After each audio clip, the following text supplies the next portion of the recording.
My husband texted, "I'll be late. Don't call me. I've found someone who actually understands me." I replied, "Then stay with her. Don't come back." 15 minutes later, 50 missed calls. Funny how the man who thought I'd fall apart without him started panicking when I finally stopped waiting. "I'll be late. Don't call me. I've found someone who actually understands me." I stared at Miles's text on my phone screen, standing in the hospital break room after a 12-hour shift. My scrubs were still damp with sweat from CPR on a patient who didn't make it. My hands, steady enough to restart hearts, trembled holding the phone. 10 years of marriage and he chose these 20 words to end it. Not even worth a phone call. I set down my coffee still full and typed back, "Then stay with her. Don't come back." Before we continue, if you've ever felt unseen in your own marriage, please consider subscribing. It's free and helps us reach more women who need to know they're not alone. The break room's fluorescent lights hummed above me. Someone's leftover birthday cake sat in an open box on the counter, pink frosting wilting under the harsh light. "Happy birthday, Jennifer," it read. The irony wasn't lost on me. Here I was, witnessing the death of my marriage next to someone else's celebration. But the strange thing was, I didn't cry, didn't scream, didn't throw my phone against the wall like they do in movies. Instead, I walked to the sink and washed my hands, the water scalding hot, watching the day wash down the drain. Mr. Rodriguez hadn't made it through surgery. Neither had my marriage. At least Mr. Rodriguez had fought to stay. That Sunday morning just 4 days ago, I'd made Miles's coffee exactly how he liked it. 2 sugars, oat milk in his special mug from that conference in Denver. He'd sat at our kitchen table scrolling through his phone, thumb moving in that mindless pattern I'd memorized over the years. When I'd set the mug down, he'd lifted his face for our morning kiss. A reflex. Nothing more. His lips had been dry, distracted, already somewhere else. "Emergency client meeting," he'd said, not looking up from the screen. "Might run late." I'd wanted to ask which client had emergencies on Sundays. Instead, I just nodded and watched him leave, his wedding ring sitting on the counter where he'd forgotten it. "Third time that week. It interferes with typing," he'd explained once, showing me the tiny indentation on his finger as proof of his dedication to work. Caroline, my charge nurse, poked her head into the break room. "You okay? You've been in here 20 minutes. 20 minutes. I'd been standing at this sink for 20 minutes, reading and rereading those 20 words. Perfect symmetry. "I'm fine," I said, drying my hands on the rough paper towels that left my skin raw. "Just needed a moment." She studied my face with that nurse's intuition we all developed, the ability to spot pain that patients tried to hide. "Take your time. We're covered out there." The truth was, I'd seen this coming for months, maybe longer. It started with small things. He'd stopped asking about my day. Stopped noticing when I'd worked doubles. Started mentioning Julia from his consulting firm in that casual way people do when they're trying not to sound interested. Julia had this brilliant idea about the Peterson account. Julia stayed late to help with the presentation. Julia really understands the vision. Julia. Even her name sounded like someone who had time for yoga classes and wine tastings, not someone who came home with other people's blood under her fingernails. 6 months ago, when Miles got promoted to senior partner, we'd gone to that expensive steakhouse downtown to celebrate. I'd worn the black dress he'd bought me for our anniversary, the one that made me feel like someone other than an exhausted nurse. But he'd spent the entire dinner texting, his face illuminated by his phone screen, smiling at messages I couldn't see. "Who's that?" I'd asked, trying to sound casual. "Julia. She's congratulating me. She really gets how hard I've worked for this." He gets it. He understands. The words had lodged in my chest like shrapnel. When had I stopped understanding him? Or had he just stopped letting me? I pulled my phone out again, scrolling up through our text history. Mundane exchanges about grocery lists and bill payments. His messages getting shorter over time. Mine trying harder. The last real conversation we'd had over text was 3 weeks ago when I'd sent him a photo from our trip to the coast 5 years ago. "Remember this?" I'd written. He'd responded with a thumbs up emoji. A thumbs up for 5 years of memories. Our friends thought we had the perfect marriage. My mother still called us her favorite couple, which was cruel considering I was her only child. Last month at book club, Susan had actually said, "You're so lucky Miles is so devoted. Dave hasn't planned a date night in years." I'd smiled and sipped my wine, not mentioning that Miles hadn't planned anything either. That our last date night had been me eating takeout alone while he worked late. That I'd started volunteering for overnight shifts just to avoid the echoing silence of our apartment. The break room door opened again. This time it was Angela from pediatrics, grabbing her lunch from the fridge. "Rough night?" she asked, noticing my face. "Mr. Rodriguez didn't make it," I said, which was true but not the whole truth. She squeezed my shoulder. "I'm sorry. It never gets easier." "Oh, it doesn't. Death never gets easier. Not the sudden ones that shock you and not the slow ones you see coming from miles away. Not in the cardiac unit and not in marriages that flatline while you're still trying to resurrect them." I looked at my phone one more time. No follow-up text. No, I didn't mean it. No, let's talk. Just those 20 words hanging between us like a diagnosis nobody wanted to hear. Terminal. Inoperable. Nothing more we can do. The coffee I'd abandoned had gone cold, a film forming on its surface. I poured it down the sink and watched it spiral away. 10 years. 3,650 days, give or take. And it ended with a text sent while I was trying to save someone else's life. I walked back onto the floor, my white sneakers squeaking against the linoleum, the familiar rhythm of the cardiac unit welcoming me back. Monitors beeping. Ventilators whooshing. Hearts fighting to keep beating. Mine had already stopped. I just hadn't realized it until tonight. The rest of my shift blurred into controlled chaos. Mrs. Chin in room 302 coded at 11:30. Her family had been fighting us all day about her DNR status, insisting their mother would want everything done, despite the paperwork saying otherwise. I performed compressions on her fragile chest, feeling ribs crack under my palms while her daughter screamed at me to try harder. We got her back after 18 minutes. She lasted another hour before coding again. The second time her son grabbed my arm. "You're not trying hard enough. You gave up on her." I wanted to tell him that sometimes trying harder meant knowing when to stop. That his mother's heart was tired. That she was ready even if he wasn't. Instead, I gently removed his hand and called for security. They escorted him to the waiting room while his mother died for the third and final time, peacefully without an audience. By the time I reached the break room at 9 that night, my scrubs looked like I'd been in a war zone. Blood from Mrs. Chen's arterial line had sprayed across my chest when it came loose during compressions. My feet ached in my worn sneakers. My lower back screamed from hours of bending over beds, adjusting monitors, holding the hands of people afraid to let go. Caroline caught me at the coffee machine. "Adeline, we need to talk." I knew what was coming.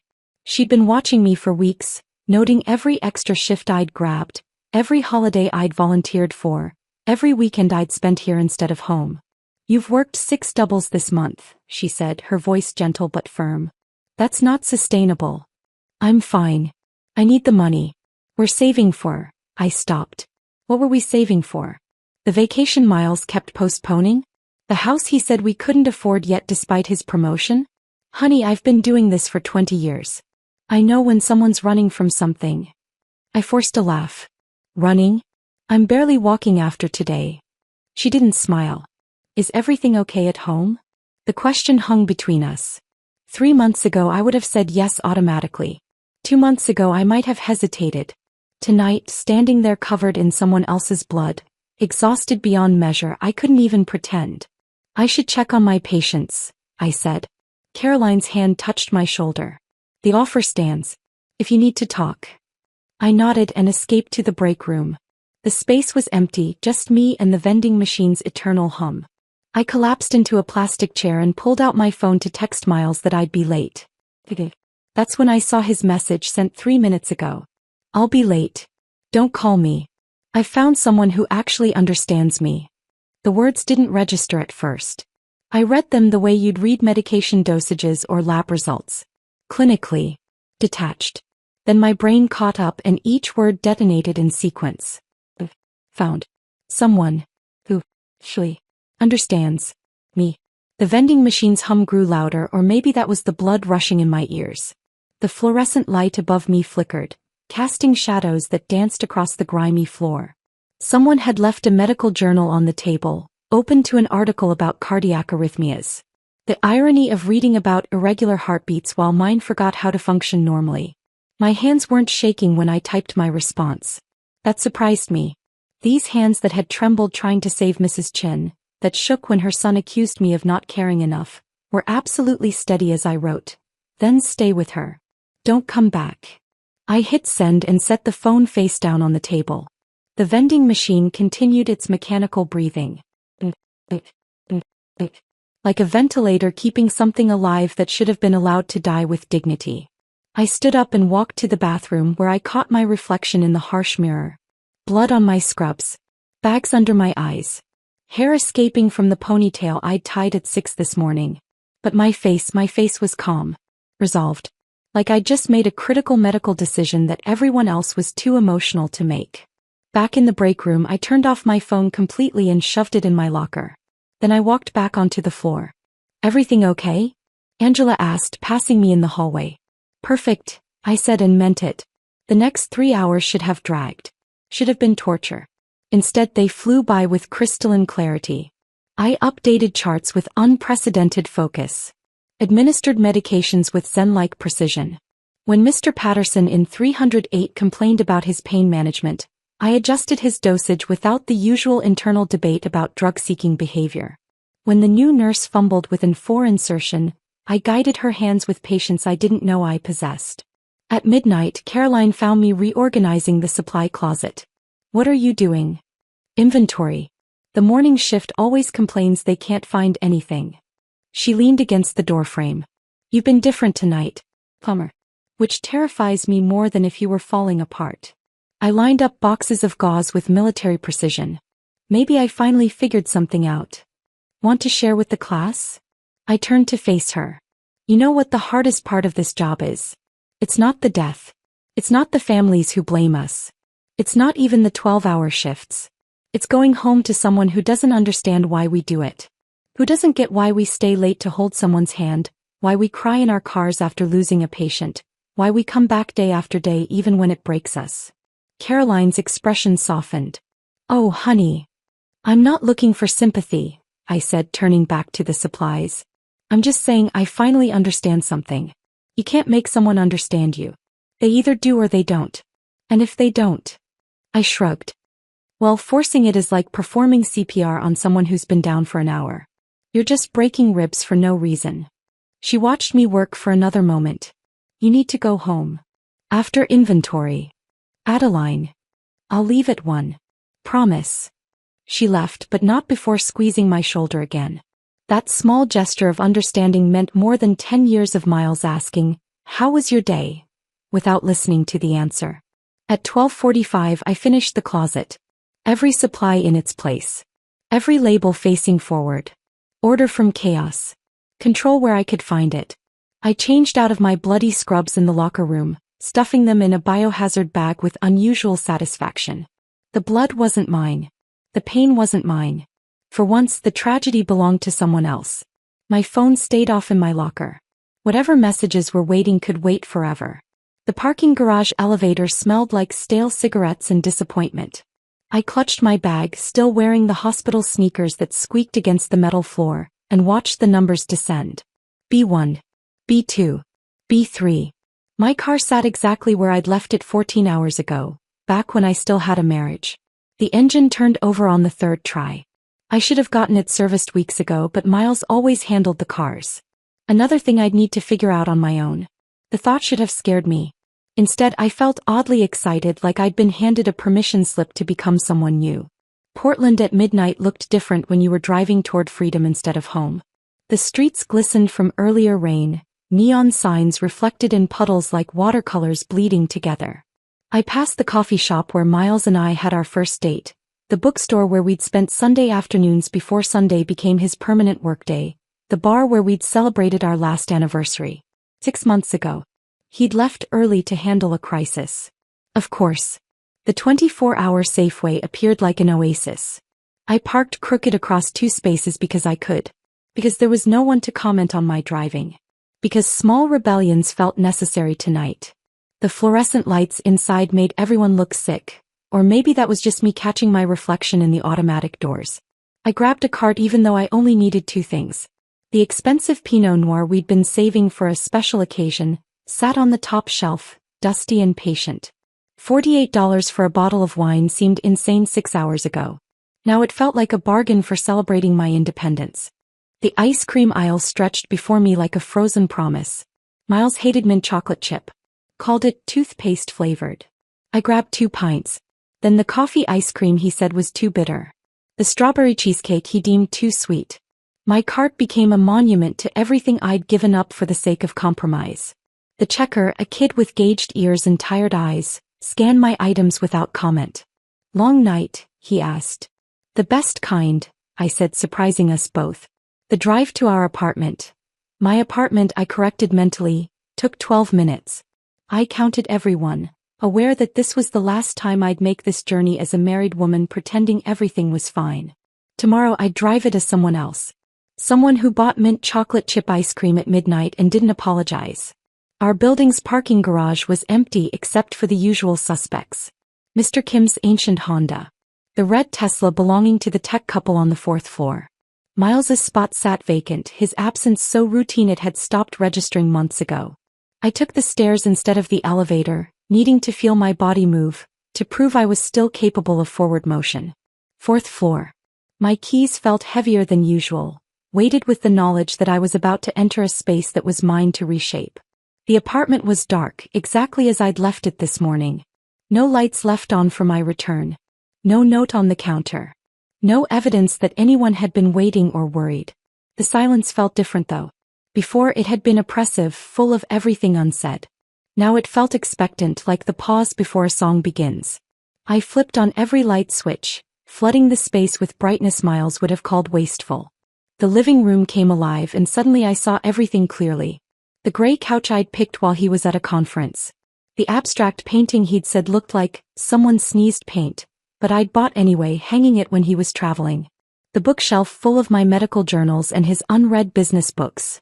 Our interests segregated like divorced parents' weekends. My phone sat silent in my bag. I knew I should turn it on. Face whatever avalanche of messages waited.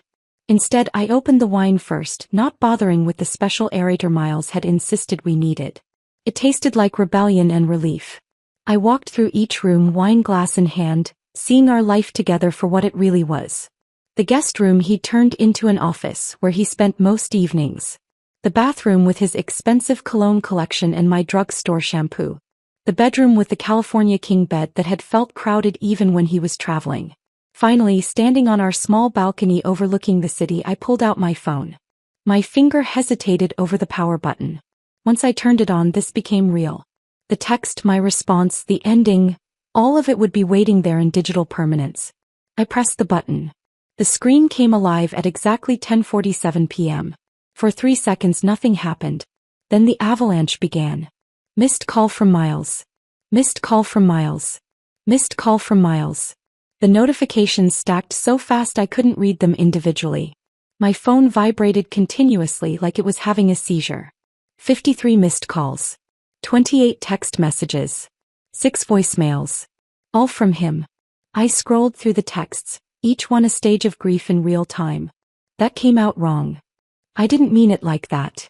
Adeline, please call me. This is ridiculous. You're overreacting. We need to talk about this. Where are you? I know you're seeing this. This is insane. You can't just end our marriage over a text. Answer your phone. Please. I'm sorry. It's not what you think. Julia means nothing. I'm coming home. Where are you? This isn't like you. You're scaring me. Adeline, please. I love you. I read that last one aloud to the Portland skyline.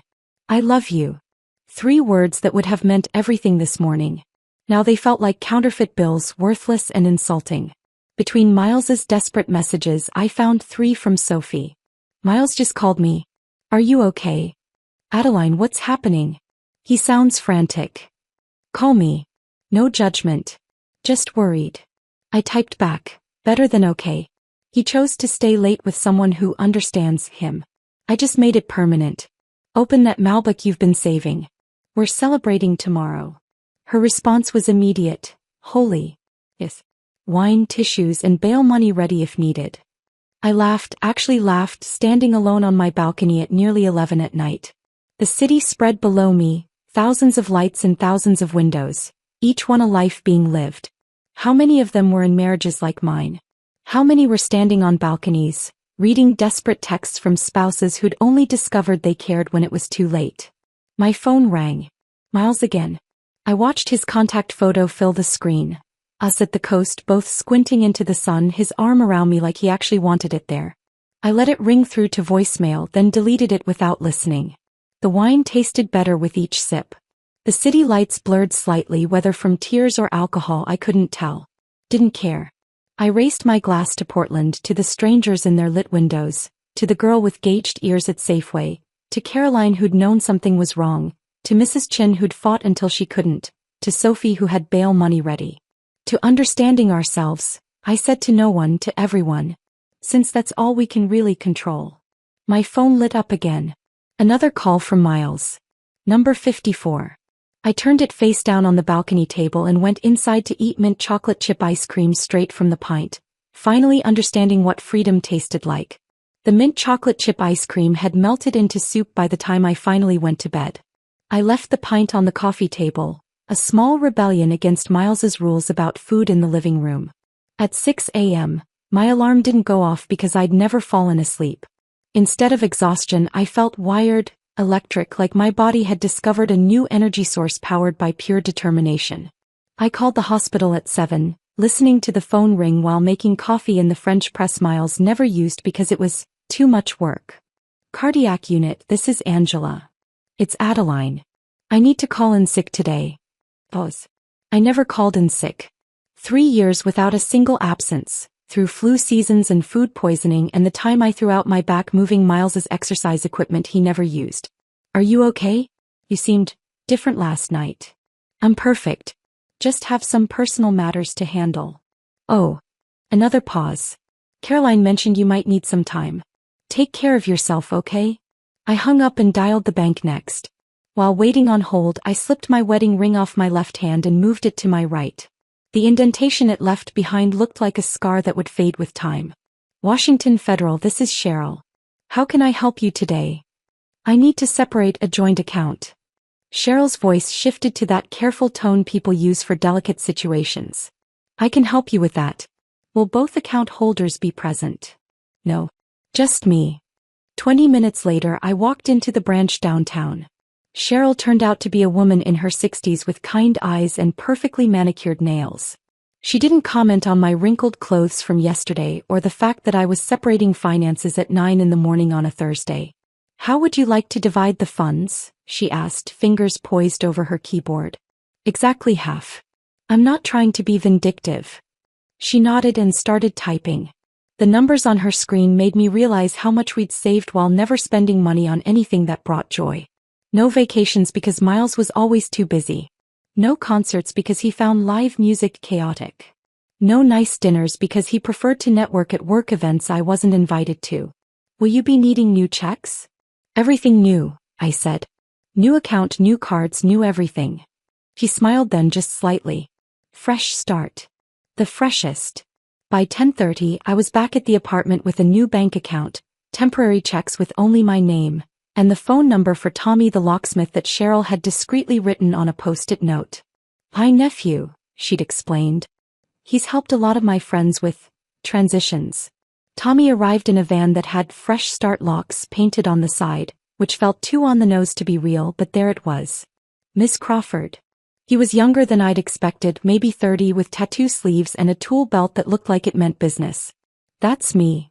He studied the existing locks with professional interest. Boyfriend trouble? Husband trouble. Soon-to-be ex-husband trouble. Ah. He started unpacking his tools. You'd be surprised how many calls I get on Thursdays. Something about Thursdays makes people realize they deserve better. While he worked, he told me stories. The woman who changed her locks after finding her husband's dating profile still active. The man who discovered his wife's affair through their shared Netflix account. The couple who changed each other's locks on the same day and had to meet in the hallway to laugh about it. You seem pretty calm about all this, he observed, installing the third deadbolt. I work in cardiac. Once you've restarted someone's heart with your bare hands, changing locks doesn't seem that dramatic. Fair point. He tested the new key, the lock clicking with satisfying finality. You want all the copies? Every single one. He handed me 4 keys on a ring. These locks are pick-proof, bump-proof and X-proof. That last one's not technically an industry term, but it should be. After Tommy left, I stood in the middle of the apartment with my new keys, surveying what needed to be done. Miles's presence was everywhere but also nowhere. His things were here, but when had he last been present? I started with his office. Investment magazines he subscribed to but never read. Awards from his company that all looked the same. The standing desk he'd insisted on buying then never used, preferring to work from bed or the couch. Each item went into boxes I'd gotten from the liquor store, their previous contents more honest about their purpose than anything of Miles's. His watches came next. 6 of them, each more expensive than the last, each worn maybe twice. The Rolex his father gave him that he said was too formal. The smartwatch that was too casual. The vintage Omega he bought to celebrate his promotion, worn once to show it off then abandoned. In the bedroom his suits hung like expensive ghosts. I folded each one properly, the way they taught us to handle patient belongings. With respect for what they were, not what they meant. His ties, color-coordinated and barely touched. His shoes, polished and lined up like soldiers who'd never seen battle. The bathroom took the longest. His skincare routine that cost more than my monthly student loan payment. Cologne bottles arranged by season, though he always wore the same one. The electric toothbrush he'd upgraded 3 times in 2 years, always seeking the perfect clean for his perfect smile. I found things I'd forgotten existed. The anniversary card I'd given him last year, still in its envelope, unopened. A photo from our honeymoon shoved behind his hair products. The watch I'd saved for months to buy him for his 30th birthday, still in its box with the tags on. By 2 o'clock, 11 boxes stood by the door like cardboard testimony to a marriage that had been over long before last night. I'd just been the only one still trying to resuscitate it. My phone rang. The doorman's extension. Miss Crawford. Marcus's voice was professionally neutral, but I heard the question in it. Mr. Bennett is here. His key fob seems to be malfunctioning. I could hear Miles in the background, his voice sharp with frustration. It's not malfunctioning, something's wrong with the system. The system is working perfectly, I told Marcus. His access has been revoked. His belongings are packed by the door. Could you help him load them? Pause. Of course, Miss Crawford. Oh, and Marcus? It's Miss Crawford permanently now. Understood, Miss Crawford. I'll make a note in the system. I hung up and stood there staring at the boxes by the door. Through the intercom I could hear the elevator arriving, Marcus's professional murmur, and then Miles's voice, sharp and escalating. My phone rang immediately. Adeline, what the hell is this? His voice crackled through the speaker, cycling between fury and something that sounded almost like fear. Hello, Miles. I walked to the kitchen needing something to do with my hands. Started washing the coffee mug from this morning, the French press he'd never learned to use. The locks? The boxes? Are you having some kind of breakdown? No, I said, drying the mug with meticulous care. I'm having a breakthrough. There's a difference. This is insane. You're being completely irrational. Over one text. I set the mug in the cabinet, aligning it perfectly with the others. Not one text, Miles. One honest text. After years of dishonest everything else. I don't even know what that means. It means you finally told me the truth. You found someone who understands you. Julia, right? From your firm. Silence. Then defensive. Julia is a colleague. We work on projects together. Projects. I laughed, but it came out bitter. Is that what we're calling it now? Nothing happened. Yet. Nothing happened yet. But you wanted it to. You've been wanting it to for months. Every mention of her brilliant ideas, her innovative strategies, how she gets your vision. You've been having an emotional affair, Miles, whether you touched her or not. That's not, you're twisting things. I'm clarifying things. You said you found someone who understands you. Present tense. Found. Not might find, or could find. You already found her. I'm just stepping aside so you can pursue that understanding without me in the way. I heard him breathing heavily through the phone. In the background, Marcus was loading boxes into the elevator, each thud another piece of our marriage being removed. Where am I supposed to go? His voice had gotten smaller, the anger deflating into something else. To Julius? Your brothers? That extended stay hotel you used for all those client emergencies? I don't know, Miles. But it's not my problem to solve anymore. You're my wife. I was your wife.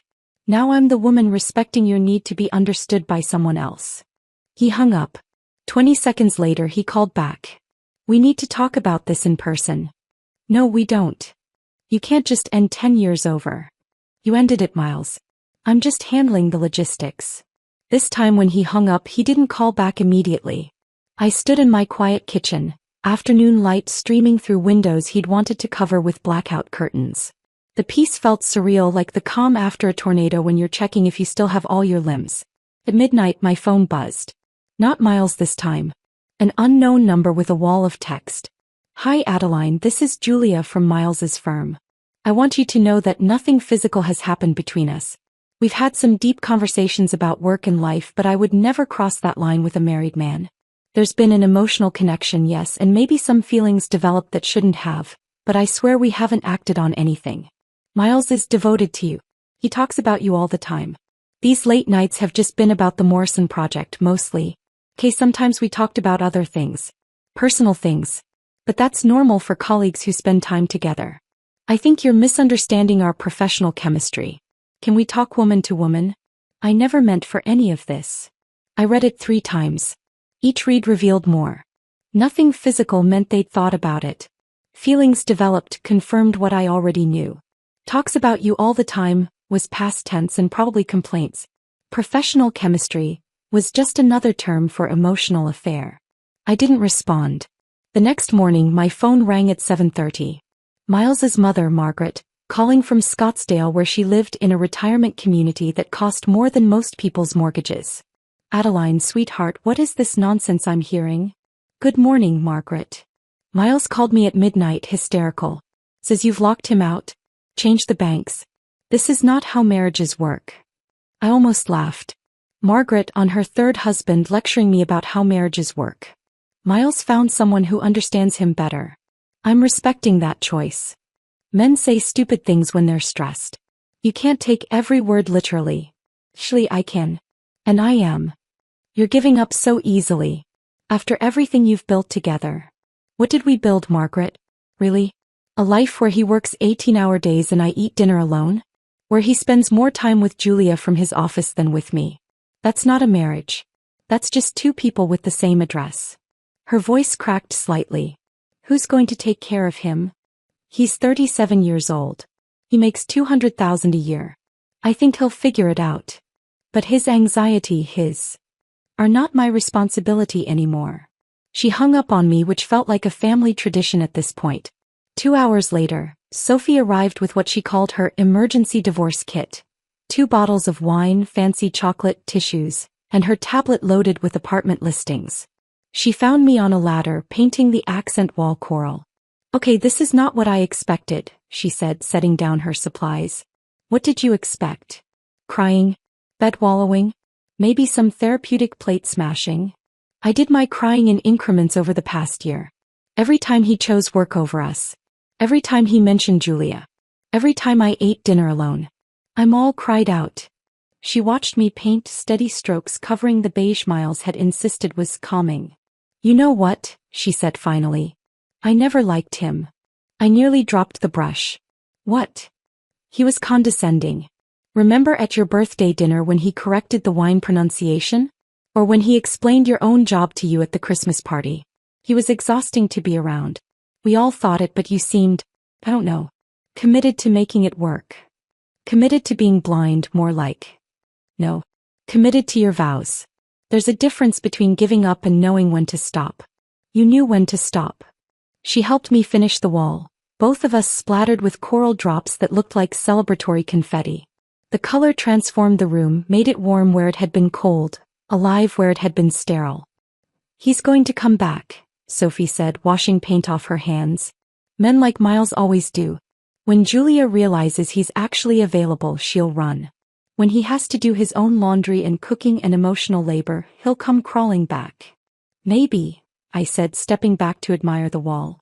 But I won't be here. Not in the way he needs me to be. Sophie left that evening after helping me move the furniture, creating a space that finally felt like mine. I was admiring the coral wall, now dry and vibrant, when the doorbell rang at 8:30. Through the peephole I saw Miles's brother David, looking like he'd rather be anywhere else. "David," I said, opening the door but not moving aside. "Let me guess. Emergency intervention." He shifted his messenger bag, the same one he'd carried since college. "Can I come in? I flew down from Seattle." "You flew down from Seattle for Miles, not for me." "Adeline, please. Just hear me out." Against my better judgment I let him in. He stopped short at the coral wall, the rearranged furniture, the absence of Miles's things. "Wow. You've already..." He trailed off, sitting gingerly on my new throw pillows like they might explode. "Coffee?" I asked, moving to the kitchen. "Please." I made it in the French press, using the cheerful yellow mugs Miles had relegated to the back of the cabinet. David pulled out his laptop and I almost laughed. "Did you seriously make a PowerPoint?" His ears turned red. "I'm an analyst. It's how I process things." He opened a presentation titled Financial and Emotional Implications of Divorce. Slide 1 showed statistics about divorce rates. Slide 2 broke down shared assets. By slide 5, covering the average cost of divorce proceedings in Oregon, I was struggling not to smile. "David, this is very thorough, but..." "He's been calling me at 2 a.m., he blurted out, abandoning his presentation. "Every night since Thursday. Crying. Miles doesn't cry. Not when Dad died. Not when the first startup failed. But now he's sobbing on my voicemail at 2 a.m. about proper pronunciation of espresso machine brands. He's grieving the idea of me, not the reality. There's a difference. He says he messed up. That Julia was just a symptom, not the disease." "I know." David closed his laptop slowly. "You seem really okay with this." "I am really okay with this. That's what concerns everyone, isn't it? That I'm not falling apart according to schedule." He sipped his coffee from the cheerful mug, looking uncomfortable. "Mom's flying in tomorrow." "Your mom already called." "I handled it." "No, your mom. She called me when she couldn't reach you." My stomach dropped. Of course she had. The next morning I was back at work, trying to focus on medication rounds when Caroline pulled me aside. "You have a visitor in the lobby." My mother would have gone straight to the apartment. This was someone else. I walked down to find Julia perched on one of the waiting room chairs, designer heels tapping nervously against linoleum. She looked smaller here, out of place among the worried families and harsh hospital lighting. "I need 5 minutes, she said, standing when she saw me. "I'm working. Please. I know I have no right to ask, but please." I led her to the cafeteria, bought myself a coffee I didn't want, just to have something to do with my hands. She sat across from me, her practiced speech visible in the way she straightened her shoulders. "I'm not that kind of woman," she began. "What kind is that?" "The kind who breaks up marriages." "You didn't break up anything that wasn't already broken." Her composure cracked slightly. "Nothing physical happened. You said that in your text. But emotional things did happen. Conversations. Connection." She twisted her rings, designer bands that probably cost more than my monthly salary. "I thought he was unhappy. He seemed so lost." "He was lost. In his own ego. In his need to be admired. You provided that." "I didn't mean..." "Julia, what did you think would happen? Really? That you'd have deep emotional conversations forever without consequence? That I'd just keep existing in the background while you two connected over revolutionary business strategies?" She flinched. "He said you were growing apart." "We were. Because he was growing toward you. I told him to work on his marriage. Multiple times. Before or after the late-night conversations about your shared vision?" She stood abruptly. "I wanted you to know I'm transferring to the Chicago office." "Running away? Starting fresh? Like you are." She paused at the cafeteria entrance. "Can I ask you something? Would you take him back?" "No. Even if he changed?" "He'd be changing for the wrong reasons. To get me back, not to be better. There's a difference." She left, her heels clicking down the hallway like a countdown timer. I finished my unwanted coffee and went back to my patients, people whose hearts actually wanted to be saved. That afternoon my phone rang with an unknown number. Mrs. Bennett? This is Dr. Patricia Reeves. Your husband booked an emergency couples counseling session for tomorrow at 2. We're not a couple anymore, Dr. Reeves. Oh. Pause.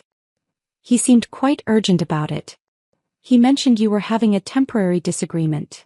It's not temporary. We're getting divorced. I see. Her professional composure slipped slightly. May I be candid? He sounded quite dysregulated when he called. Perhaps individual therapy would be more beneficial. That's an excellent suggestion. You should tell him that. I will. Ms. Crawford. Miss Crawford, you sound remarkably centered. Are you seeing someone for support? Yes. Myself. For the first time in years. I'd just gotten home when my mother's car pulled up outside. I watched from the window as she unloaded 2 casserole dishes and a judgment face I could see from 4 floors up. She let herself in with her spare key, stopping short at the coral wall. Adeline Marie Crawford, what have you done? Redecorated. She set down the casseroles and began her inspection, pointing at empty spaces. Where's the espresso machine? Miles took it.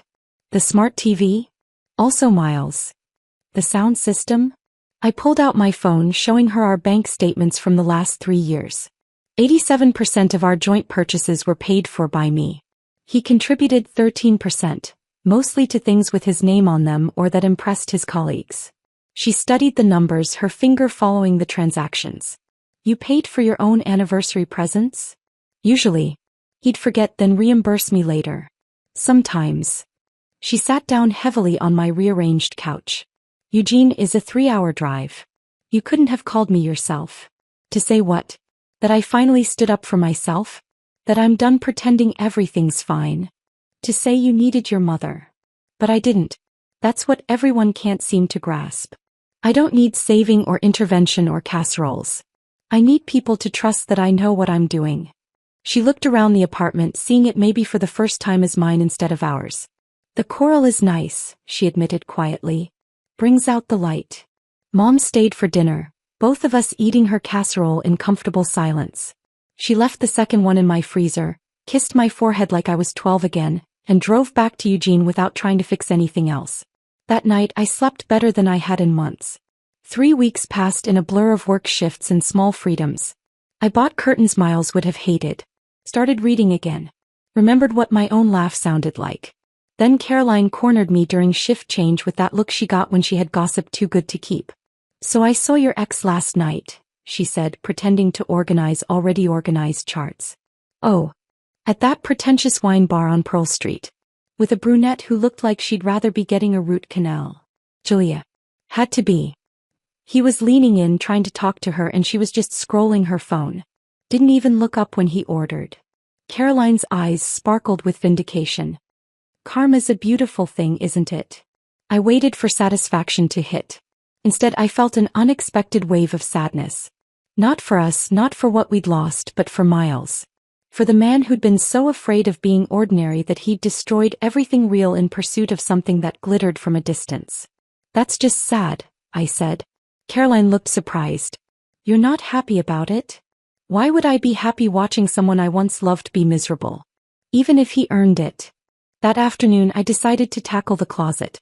The last frontier of Miles's presence. Behind winter coats I never wore I found a box I'd forgotten existed. His old journals from when we first met, some ties he'd never worn, and at the bottom, a leather notebook I didn't recognize. I shouldn't have opened it. But I did. The entries were from 5 years ago, right after his first promotion. His handwriting, usually so precise, was frantic in places. Adeline saved someone's life today. Literally restarted a heart with her hands. I sold software to people who don't need it. How do I compete with that? Another entry. She never makes me feel small, but I feel small next to her. He's so steady. So sure. What happens when she realizes she married down? And the one that stopped my breath. I love her so much it terrifies me. What if she figures out I'm ordinary? What if she leaves? Maybe if I leave first emotionally, it won't hurt as much when she goes. I sat on the closet floor, surrounded by donated clothes and tax receipts, understanding finally that Miles hadn't fallen out of love with me. He'd fallen out of love with himself. And instead of working on that, he'd sought validation from someone who didn't know him well enough to see through his performance. Julia saw the successful consultant. I saw the man who had panic attacks about client presentations. Julia saw confidence. I saw the boy who still sought his mother's approval at 37. She understood his facade. I understood his foundation. And that terrified him more than losing me. My phone buzzed. Unknown number, but the message preview showed a law firm's name. The courier arrived an hour later with a manila envelope that felt heavier than its actual weight. Inside, divorce papers with Miles's signature already in place. His lawyer's note was brief. Mr. Bennett wishes to expedite proceedings. He's agreed to all your terms. All my terms. I hadn't even submitted terms yet. I spread the papers on my kitchen table, the same table where we'd shared 10 years of morning coffee. His signature looked shaky, unlike his usual precise script. He'd given me everything. The apartment. The savings. Even things I hadn't asked for. It felt like reading a suicide note written in legalese. I signed my name with the same steady hand I used for death certificates at work. Another ending documented, witnessed, filed away. The ink dried quickly, dark blue against white paper, official and irreversible. 2 days later I ran into Paul at the grocery store. Miles's best friend since college, the one who'd been his best man, who'd sworn Harper would be good for him. He was buying frozen pizzas and beer, the universal shopping list of a man housing a heartbroken friend. Adeline. He looked like he'd rather be anywhere else. Hi. Paul. We stood there between the frozen vegetables and ice cream, neither knowing how to navigate this. He's staying with me, he said finally. On my couch. That's good. He shouldn't be alone. Paul laughed, but it was bitter. Julia kicked him out. Well, not kicked out since they weren't living together, but she told him she needs space to process. Funny how that works. I said nothing. What was there to say? He cries, you know, Paul continued like he needed to tell someone. Every night. Looking at your wedding photos on his phone. He keeps saying he destroyed everything for someone who doesn't even like him that much. She liked the idea of him. And he liked the idea of being understood without having to actually be vulnerable.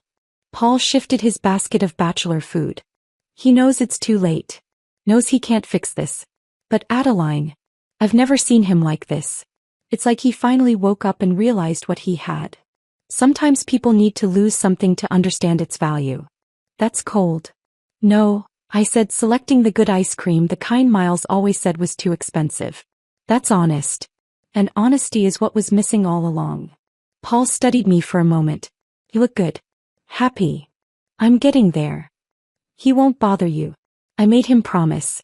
But he wanted me to tell you if I saw you that he's sorry. Really sorry. Not expecting anything sorry, just sorry. I nodded, paid for my ice cream, and left Paul standing there with his frozen pizzas and the weight of his friend's regret.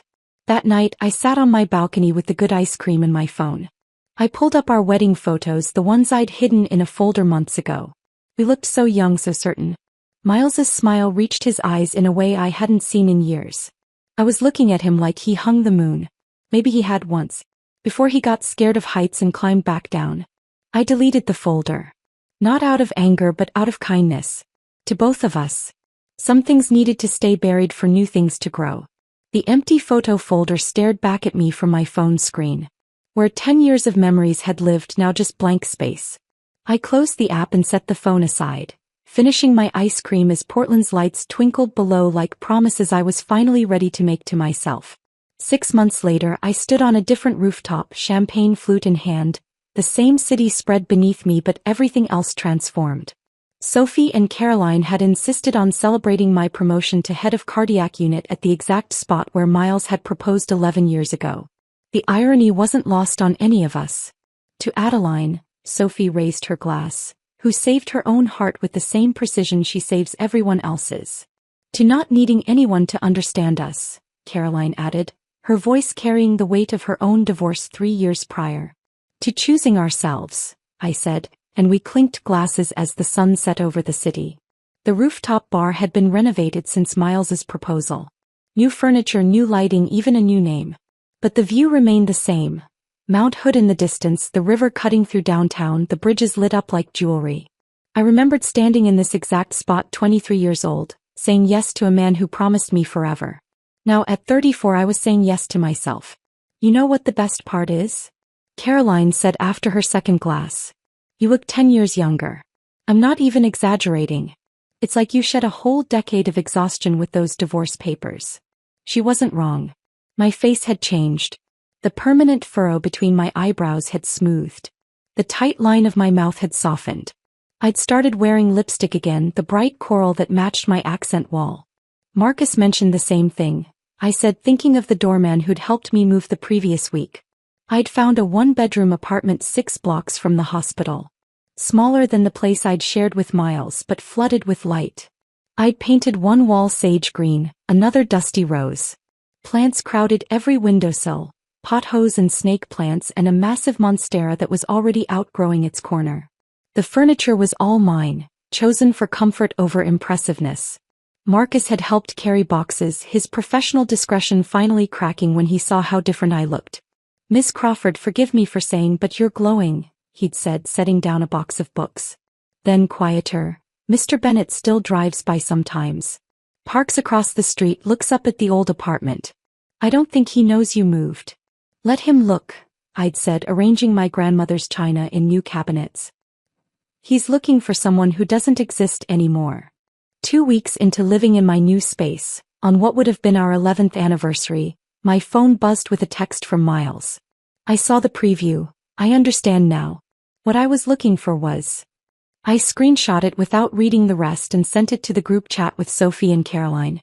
Sophie responded immediately with laughing emojis. Caroline wrote, "Karma's employee of the month right there." I archived the message unread.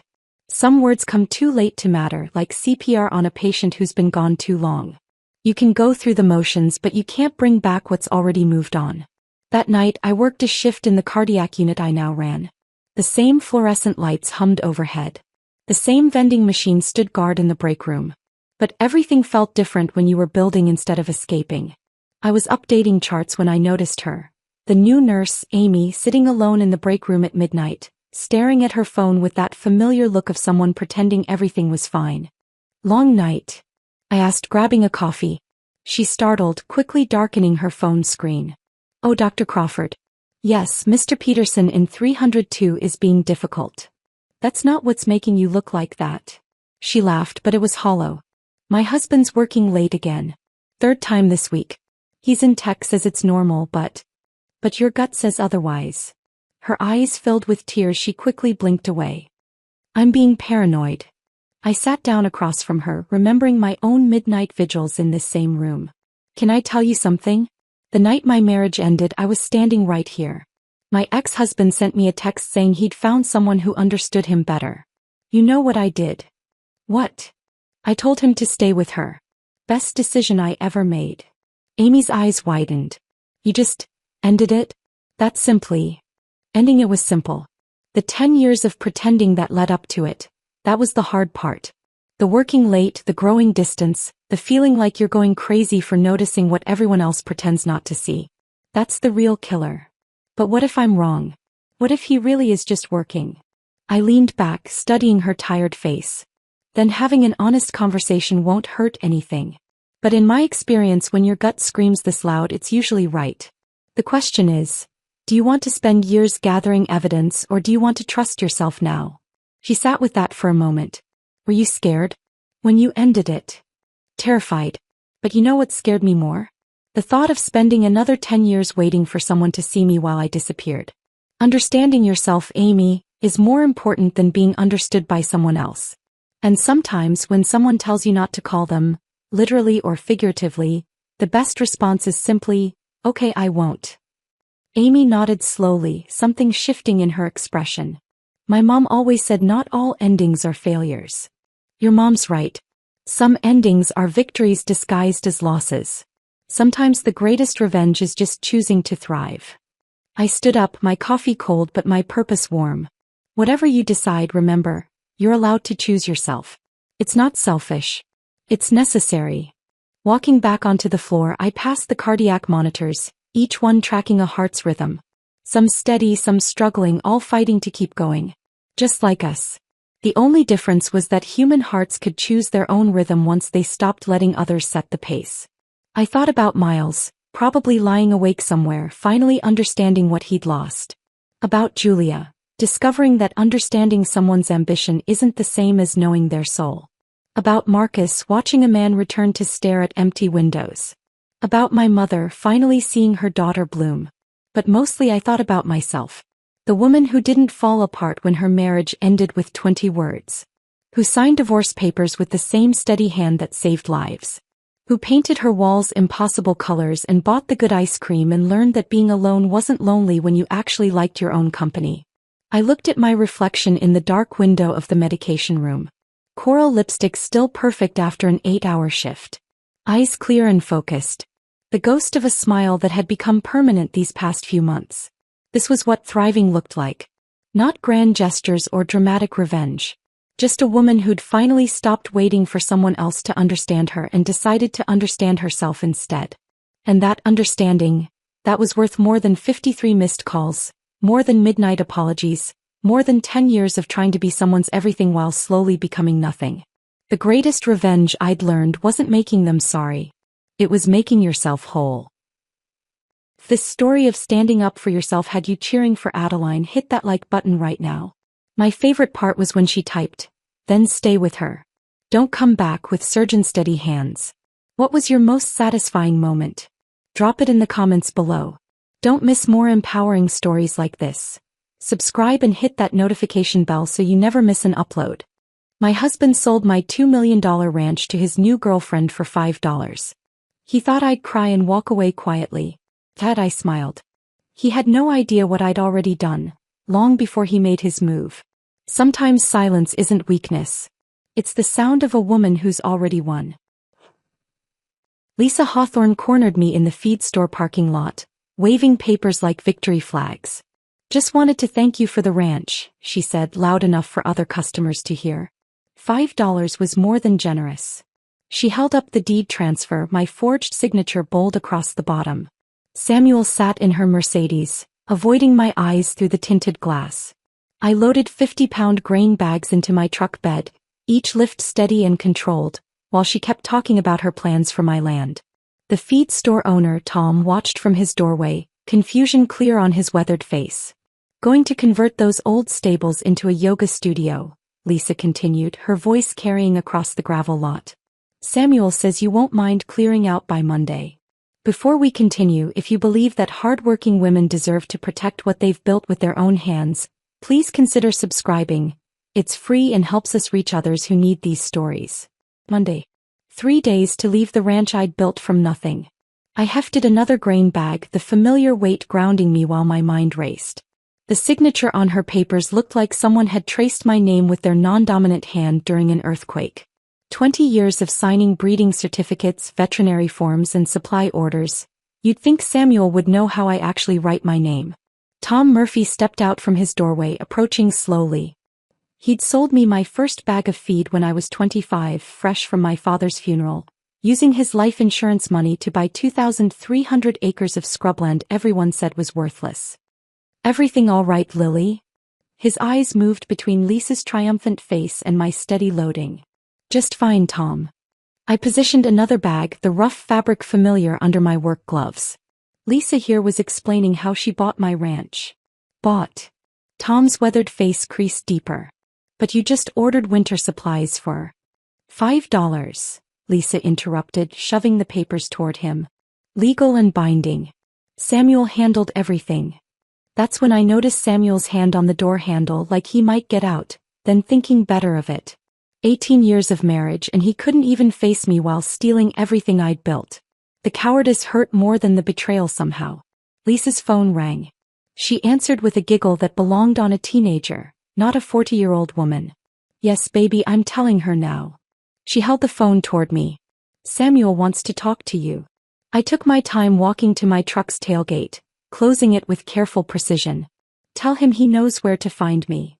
The last grain bag loaded, I climbed into my truck without looking back.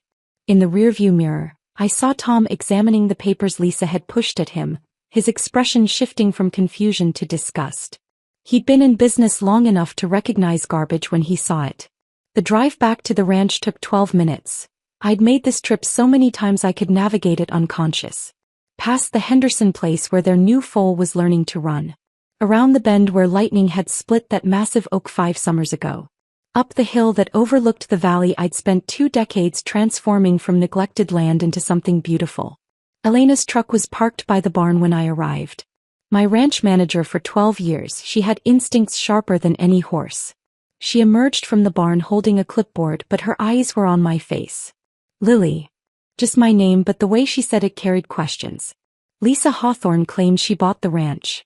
For $5. Elena's expression didn't change, but her knuckles went white on the clipboard. That explains Samuel loading his things into a rental truck this morning. Thought you knew. This morning, while I was training the yearlings in the back pasture, he'd been packing. Planning his escape while I worked the horses, unaware my world was being dismantled box by box. Show me, I said. We walked to the house. My house built with my hands and my father's insurance money. The office door stood open. His desk drawers were empty, the file cabinet ransacked. But Samuel was an idiot if he thought the important papers were in obvious places. Elena followed me to the kitchen where I reached behind the refrigerator for the old coffee tin wrapped in plastic. Inside were the real documents, the original deed in my name alone, the receipts from every improvement, the breeding records that proved the bloodlines I'd developed. And something else, a hotel receipt from 3 weeks ago I'd found in Samuel's jacket. Riverside Hotel, champagne room service for 2 with a handwritten note. Can't wait for our new beginning, Elle. You knew? Elena asked, looking at the receipt. I suspected. Found this when he claimed to be at the Dallas cattle auction. I folded it carefully, returned it to the tin. But suspicion and proof are different things. My phone buzzed. Margaret, Samuel's sister, calling for the 3rd time this week. I'd been ignoring her, but now I answered. Lily, thank God. Her voice was strained. I've been trying to warn you. Samuel's been asking me about property law, about how to transfer deeds. He thinks because you let him handle the taxes he has some claim. I told him that's not how it works, but... He already tried, Margaret. Filed something at the courthouse.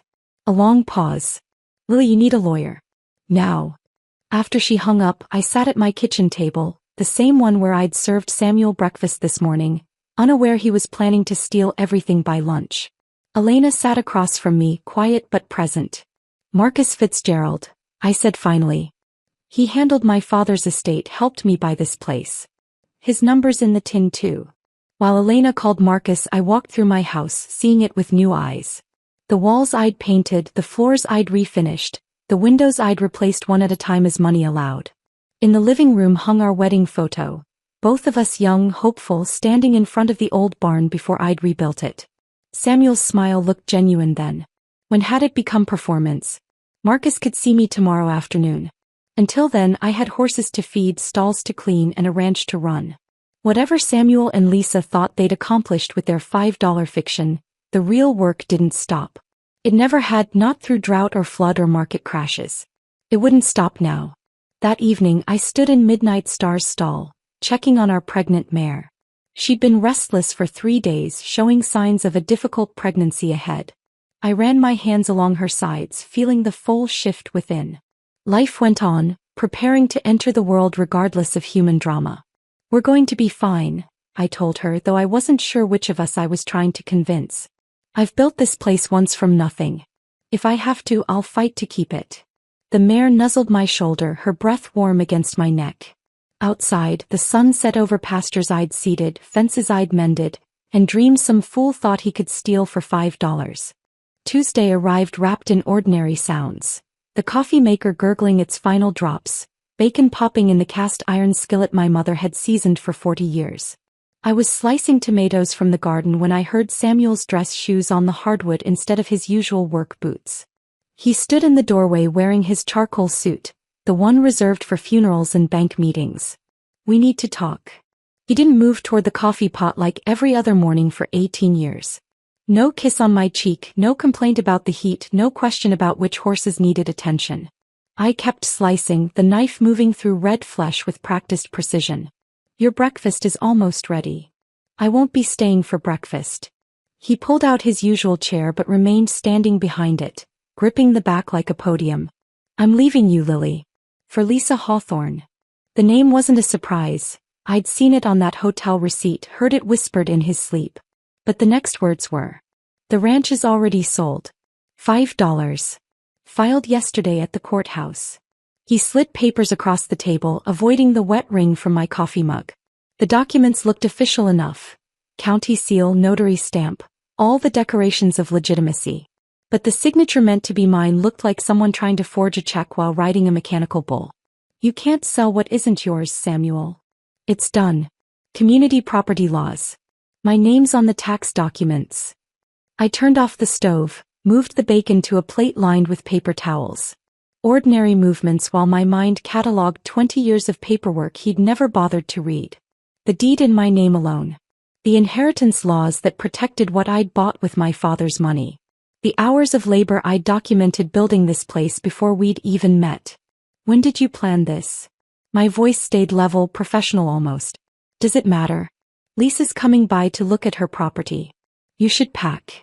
That's when we heard the Mercedes pulling up the gravel drive, its engine too quiet for ranch country where trucks announce themselves with honest noise. Through the window, I watched Lisa Hawthorne step out like she was arriving at a photo shoot. Cream-colored pants that would last 30 seconds in a barn. Heels sinking into gravel I'd spread myself last spring. A silk scarf that probably cost more than most people's mortgage payments. She walked through my front door without knocking. "Oh good, you're both here." She surveyed my kitchen like an appraiser, her nose wrinkling slightly at the bacon smell. "I want to see everything. Starting with the master bedroom." I stayed at the counter watching this woman navigate my home in shoes meant for marble floors. "The bedroom's upstairs. Mind the third step, it creaks." "We'll be fixing that," she announced, already climbing. "This whole place needs updating. Samuel, come show me our closet." "Our closet." He followed her up the stairs while I stood in my kitchen, listening to her heels overhead, marking territory in rooms where I'd nursed him through pneumonia, held him after his father died, celebrated the good years before they turned. Elena appeared at the back door, taking in the scene with those sharp eyes that missed nothing. "Saw the Mercedes. Everything okay?" Samuel sold the ranch to his girlfriend. For $5. She pulled out her phone, fingers flying across the screen. "Marcus, no. Meeting him tomorrow. I'm texting him now. Emergency basis." She kept typing while Lisa's voice drifted down the stairs, planning to tear out the bathroom I'd retiled by hand, install something more contemporary. They descended 15 minutes later, Lisa chattering about paint colors while Samuel carried her purse. "We'll need you out by week's end," she told me, like discussing a dinner reservation. "Samuel says you have somewhere to go?" "Samuel says a lot of things." Elena stepped forward, all 5'4" of her radiating the quiet threat of someone who'd faced down charging bulls. "The horses need tending. You planning to learn?" Lisa laughed, a tinkling sound that belonged in a cocktail lounge. "Oh, we're selling those beasts. Converting the stables to an event space. Much more profitable. Those beasts. Bloodlines I'd spent 2 decades developing. Horses whose genealogies I could recite like family trees because they were family." "We're going to town," Samuel announced, his hand on Lisa's back. "To introduce her to everyone." They left in her Mercedes, leaving dust on everything I'd cleaned yesterday. Elena and I stood in the sudden silence, processing the surreal morning. "Those papers won't hold," she said. "I know. But the damage he's doing in town will be his to live with." By 11 my phone started ringing. First Martha Henderson, whose property bordered mine. "Honey, is it true? Tom Murphy just called saying Samuel's at the store with some woman claiming she owns your place." Then Ben Williams from the bank. "Lily, there's some confusion here about a property transfer. Can you come in?" Finally, old veterinarian Doc Hendricks. "Just had the strangest encounter with Samuel and a blonde woman. They're telling everyone you're having some kind of breakdown. What's really going on?" Each call was a small humiliation, my private catastrophe becoming public entertainment. But the worst was yet to come. My phone screen lit up with Katie's face. My daughter, away at college, the one pure thing Samuel and I had created together. Her voice was thick with tears before I even said hello. "Mom, what are you doing?" No greeting, just accusation. "Katie. Dad called. He says you're trying to destroy his happiness, that you won't accept the divorce, that you're making up lies about the ranch. Each word was a separate wound. Samuel had reached her first, painted his picture on a blank canvas. He says you're having some kind of breakdown, that he's worried about you but you won't get help. Katie, none of that is true. Then why is he saying it? Why would he lie? Because that's what he does now, I wanted to say. But poisoning her against her father, even a father doing wrong, wasn't my way. Come home this weekend. I'll show you everything. I have a study group. Please. The word cracked, showing more vulnerability than I'd intended. Just come home. Let me explain in person. Her paws stretched across miles of wire and doubt. Hey. But Mom, if you're really having problems, you need to admit it. Get help. After she hung up, I sat at the table where I'd served thousands of meals, helped with homework, celebrated birthdays. The bacon had gone cold, grease congealing white on the plate. Through the window, I could see the horses in the pasture, unaware their fate was being discussed in town by people who thought them beasts. Elena placed a cup of fresh coffee in front of me. She'll understand when she sees the truth. Will she? Her father's version is simpler. Mother gone crazy is easier to believe than father committing fraud. Kids figure out their parents eventually.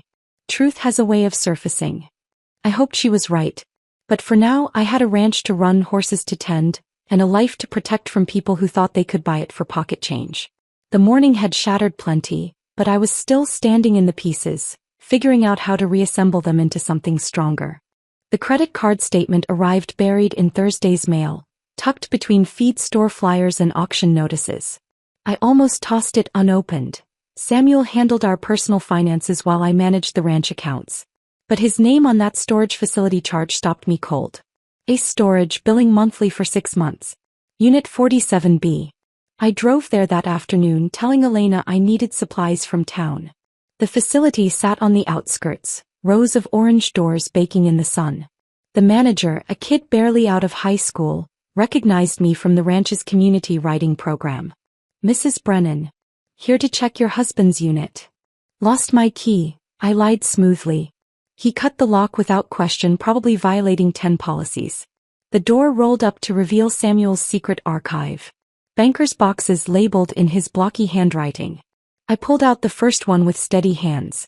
Inside were breeding records, our breeding records, but the sales figures were wrong. Thunder's Pride's offspring, which sold for $50,000, showed as $15,000. Documentation for bloodlines I'd developed over decades, all with altered numbers. A second set of books for ranch accounts showing massive losses where I knew we'd profited. Then I found the letters. Lisa's handwriting was flowery, almost teenage. 2 years of correspondence I'd been too busy or too trusting to notice. Can't wait until we can stop pretending, one read.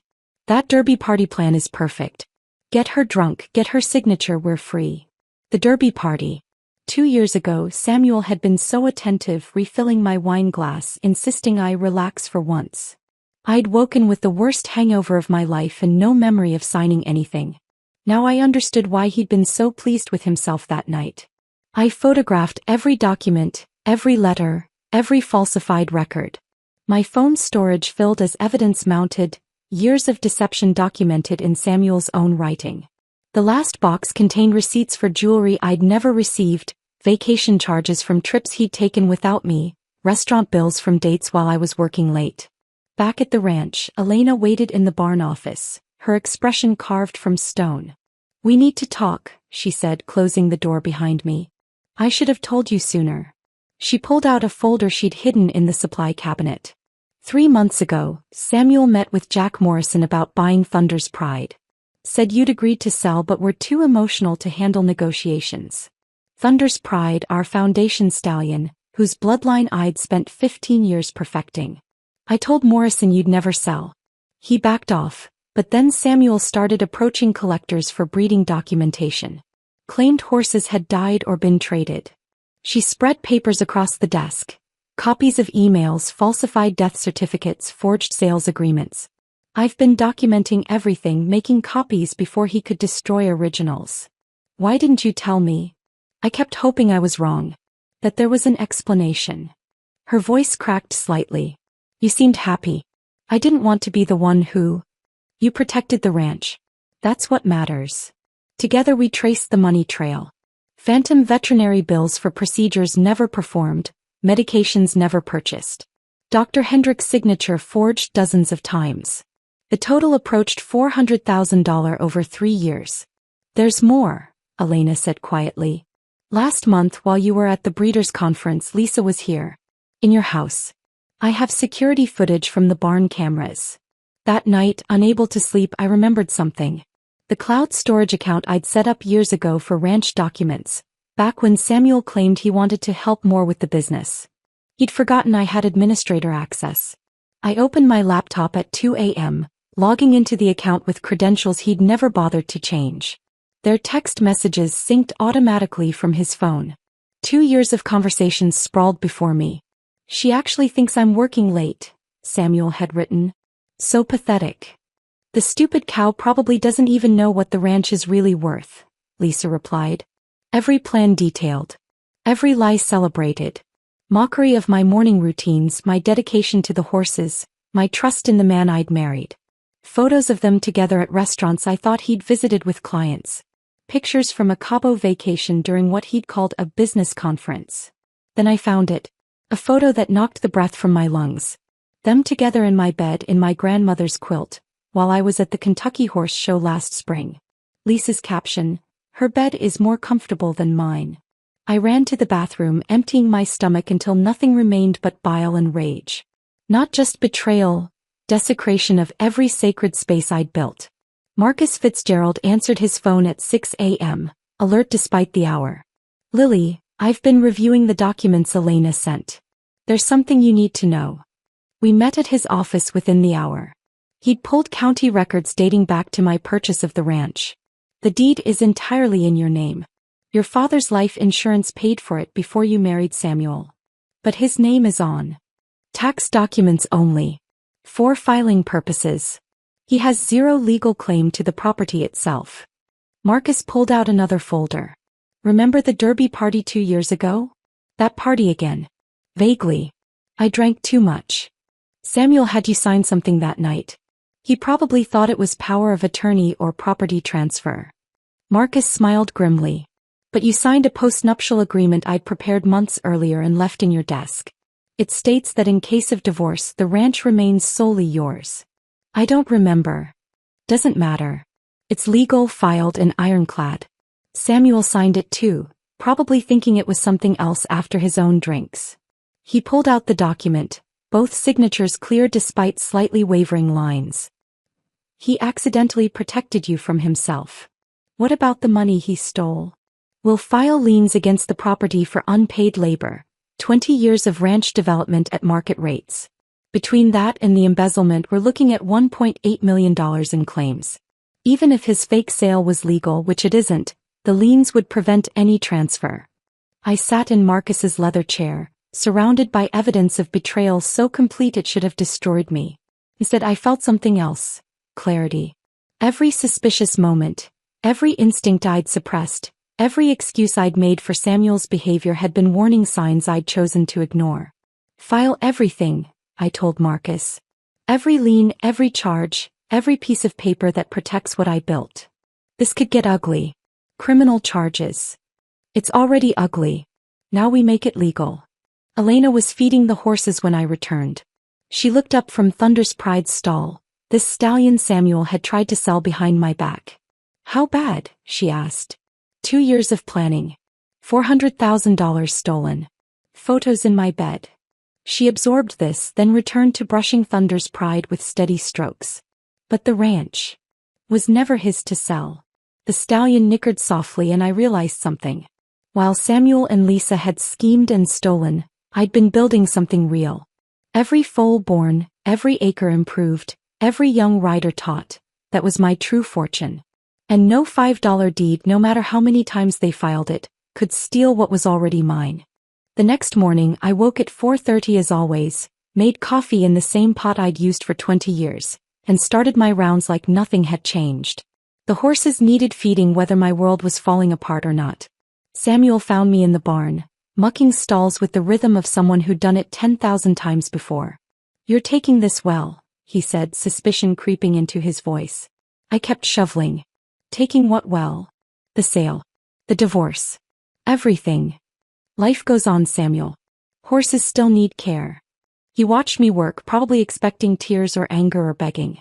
Instead, I whistled softly, the tune I always used to calm nervous yearlings. By the third stall he left, unnerved by my normalcy. That afternoon, Marcus's investigator, a quiet man named David Park, arrived disguised as a potential student for riding lessons. While I showed him around the arena, he planted recording devices smaller than buttons in the kitchen, living room, and office. Legal in our state for a property owner, protecting against fraud. Act completely normal, he instructed. Let them hang themselves with their own words. So I did. I packed Samuel's lunch each morning, turkey sandwiches with the crusts cut off, just how he liked them. Washed his clothes, folded them precisely. Even ironed his shirts, though he'd been wearing them to see Lisa. The familiar domestic routines became a performance, and I played my part perfectly. Thursday evening, Samuel brought Lisa to dinner. In my house. At my table. Hope you don't mind, he said, though clearly he didn't care. Lisa wanted to see the kitchen in evening light.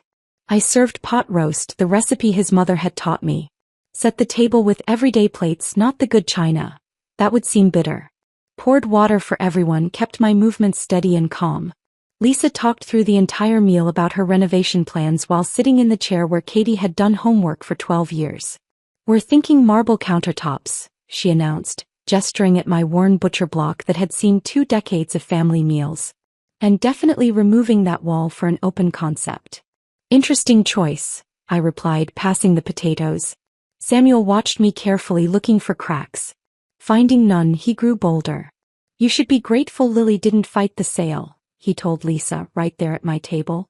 She knows she couldn't have managed this place alone anyway. Every word recorded by David's devices. Every admission of their scheme preserved digitally. Friday afternoon, Katie's car pulled into the drive. I watched from the window as she sat in her vehicle for a full minute, gathering courage to face her unstable mother. When she finally emerged, her face carried the exhaustion of someone forced to choose sides. Mom. Just one word, but loaded with doubt. Your room's ready. Fresh sheets. She followed me inside, stiff and formal like a stranger. In the kitchen, she set down her bag carefully, studying me for signs of the breakdown her father had described. Dad says you're not accepting reality. Sit down, Katie. I spread the evidence across the table methodically. The forged signatures. The bank statements showing theft. The storage unit photos. Her father's text messages mocking my stupidity. Lisa's cruel comments about my work with the horses. Katie's hands shook as she read. When she reached the photo of them in my bed, she shoved the papers away and ran to the bathroom. I heard her getting sick, the same reaction I'd had. Later, we sat on the porch swing, the one I'd hung when she was 3. The chains creaked with familiar rhythm as she leaned against my shoulder. How are you so calm? She whispered. You remember when you were 8 and that mare kicked you? She nodded. You got back up, walked to the barn and got back on. No crying, no drama. You said fear would make the horses nervous. This is different. No, sweetheart. Patience is what separates trained horses from wild ones. Your father's acting wild right now. I'm staying trained. She was quiet for a long moment. I'm sorry I doubted you. He's your father. You wanted to believe him. By Saturday, the town had chosen sides. At the feed store, half the customers offered sympathy for my situation, while the other half avoided eye contact. Martha Henderson whispered loudly to her sister about how some women drive their men away with neglect. Lisa had started an Instagram account, Ranch Life Dreams. Photos of her posing with my horses, calling them her babies. One caption read, "So blessed to start this new chapter. Country life suits me." The comments section filled with congratulations from people who didn't know she'd stolen it for $5. The Wilkins family, who'd bought horses from me for 15 years, canceled their monthly training session. Just until things settle, they said, but I knew what they meant. Drama was bad for business. Only Elena, Doc Hendricks, and surprisingly Tom Murphy from the feed store stood firmly in my corner. Known you since you were 12, Tom said when I tried to thank him. I know what you built and who built it. Sunday morning brought Samuel's worst escalation. I returned from the morning horse auction to find new locks on my house doors. My key wouldn't turn. Samuel. I called through the door. My medication is in there. My clothes. Should have thought about that before being difficult, he called back. There's a motel in town. The barn tack room had an old army cot from when we'd had a sick horse requiring overnight monitoring. I set it up next to the saddle racks, using horse blankets for bedding.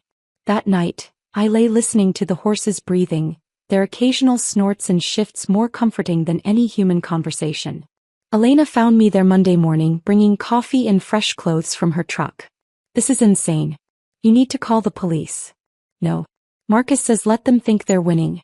The recorder in the kitchen caught him admitting the locks were to force me out of my legal residence. More evidence. He studied my face. You're playing a longer game. Samuel taught me chess years ago. He always forgot. The queen is the most powerful piece, but she knows when to wait. Lisa arrived that afternoon with a measuring tape and fabric samples, walking through my house like she owned it while I watched from the barn door. She held curtain swatches to my windows, planned where to put her yoga studio. Samuel stood behind her, hands on her waist, performing happiness for my benefit. They thought they'd won. Thought my silence meant surrender. They couldn't see the trap closing, couldn't hear the recordings accumulating, couldn't imagine that a woman who'd built a ranch from nothing might know how to protect it. That night in the tack room, surrounded by leather and hay, I smiled in the darkness. The storm was coming, but I was already sheltered. They were the ones standing exposed, too arrogant to notice the clouds building on the horizon. The scream that tore through the barn at 2 a.m. wasn't human. It was Midnight Star, and I knew that sound, a mare in serious trouble. I stumbled from my cot in the tack room, my back aching from sleeping on canvas stretched over metal, and found her down in her stall, sides heaving with contractions that weren't progressing right. Easy, girl. Easy. I ran my hands along her swollen belly, feeling for the foal's position. Wrong. Everything was wrong. The baby was turned, maybe tangled. I grabbed my phone to call Doc Hendricks, then remembered. No service. Samuel had suspended my line yesterday. Elena's number was programmed into the barn's landline. She answered on the second ring, alert despite the hour. Midnight's in trouble. Bad presentation.